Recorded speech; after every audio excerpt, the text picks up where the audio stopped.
വിശുദ്ധ ലൂക്കാ എഴുതിയ സുവിശേഷം അധ്യായം 2 വാക്യങ്ങൾ 41 മുതൽ 52 വരെ. ബാലനായ യേശു ദേവാലയത്തിൽ. യേശുവിന്റെ മാതാപിതാക്കന്മാർ ആണ്ടുതോറും പെസഹ തിരുനാളിന് ജെറൂസലേമിൽ പോയിരുന്നു. അവന് 12 വയസ്സായപ്പോൾ പതിവനുസരിച്ച് അവർ തിരുനാളിന് പോയി. തിരുനാൾ കഴിഞ്ഞ് അവർ മടങ്ങിപ്പോന്നു. എന്നാൽ ബാലനായ യേശു ജെറൂസലേമിൽ തങ്ങി. മാതാപിതാക്കന്മാർ അതറിഞ്ഞില്ല. അവൻ യാത്രാസംഘത്തിന്റെ കൂടെ കാണുമെന്ന് വിചാരിച്ച് അവർ ഒരു ദിവസത്തെ വഴി പിന്നിട്ടു. ബന്ധുക്കളുടെയും പരിചയക്കാരുടെയും ഇടയിൽ അന്വേഷിച്ചിട്ട് കാണായികയാൽ യേശുവിനെ തിരക്കി അവർ ജെറൂസലേമിലേക്ക് തിരിച്ചുപോയി. 3 ദിവസങ്ങൾക്ക് ശേഷം അവർ അവനെ ദേവാലയത്തിൽ കണ്ടെത്തി.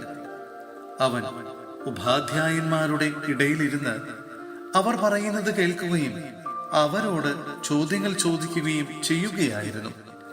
കേട്ടവരെല്ലാം അവന്റെ ബുദ്ധിശക്തിയിലും മറുപടികളിലും അത്ഭുതപ്പെട്ടു. അവനെ കണ്ടപ്പോൾ മാതാപിതാക്കൾ വിസ്മയിച്ചു.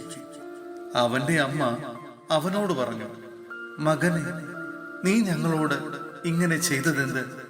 നിന്റെ പിതാവും ഞാനും ഉത്കണ്ഠയോടെ നിന്നെ അന്വേഷിക്കുകയായിരുന്നു." അവൻ അവരോട് ചോദിച്ചു, "നിങ്ങൾ എന്തിനാണ് എന്നെ അന്വേഷിച്ചത്? ഞാൻ എന്റെ പിതാവിന്റെ കാര്യങ്ങളിൽ വ്യാപൃതനായിരിക്കേണ്ടതാണെന്ന് നിങ്ങൾ അറിയുന്നില്ലേ?" അവൻ തങ്ങളോട് പറഞ്ഞതെന്തെന്ന് അവർ ഗ്രഹിച്ചില്ല. പിന്നെ അവൻ അവരോടൊപ്പം പുറപ്പെട്ട് നസറത്തിൽ വന്ന് അവർക്ക് വിധേയനായി ജീവിച്ചു. അവന്റെ അമ്മ ഇക്കാര്യങ്ങളെല്ലാം ഹൃദയത്തിൽ സംഗ്രഹിച്ചു.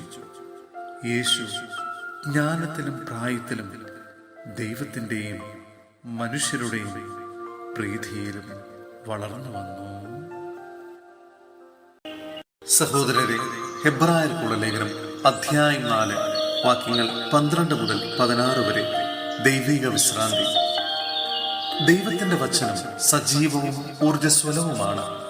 ഇരുതലവാളിനേക്കാൾ മൂർച്ചയേറിയതും ചേതനയിലും ആത്മാവിലും സന്ധിബന്ധങ്ങളിലും മജ്ജയിലും തുളച്ചു കയറി ഹൃദയത്തിന്റെ വിചാരങ്ങളെയും നിയോഗങ്ങളെയും വിവേചിക്കുന്നതുമാണ്. അവന്റെ മുമ്പിൽ ഒരു സൃഷ്ടിയും മറഞ്ഞിരിക്കുന്നില്ല. അവിടുത്തെ കൺമുമ്പിൽ സകലതും അനാവൃതവും വ്യക്തവുമാണ്. നാം കണക്ക് ബോധിപ്പിക്കേണ്ടതും അവിടുത്തെ സന്നിധിയിലാണ്. പ്രധാന പുരോഹിതൻ, സ്വർഗത്തിലേക്ക് കടന്നുപോയ ശ്രേഷ്ഠനായ ഒരു പ്രധാന പുരോഹിതൻ, ദൈവപുത്രനായ യേശു നമുക്കുള്ളതുകൊണ്ട് നമ്മുടെ വിശ്വാസത്തെ നമുക്ക് മുറുകെ പിടിക്കാം.